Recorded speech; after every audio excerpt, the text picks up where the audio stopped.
కొరటాల శివ దర్శకత్వంలో జూనియర్ ఎన్టీఆర్ హీరోగా మైత్రి మూవీస్ సంస్థ నిర్మిస్తున్న జనతా గ్యారేజ్ సినిమా షూటింగ్ ప్రస్తుతం హైదరాబాద్ లో జరుగుతోంది.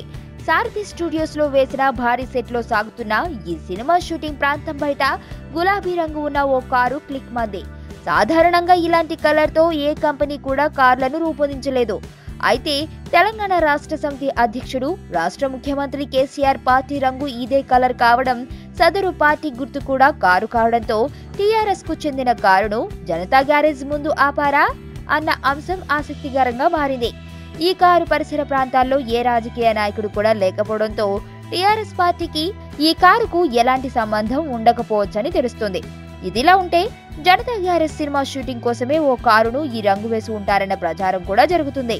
ఈ సినిమాలో ఎన్టీఆర్ ఓ మెకానిక్ గా ఉండడమే ఈ వార్తలకు బలం చేకూరుతోంది.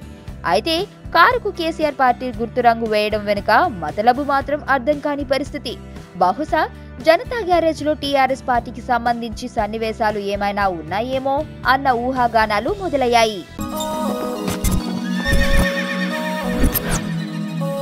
మనకి ఎవడన్నా సాయం చేస్తే మన వాళ్ళ లైఫ్తో వ్యవసాయం చేస్తాం.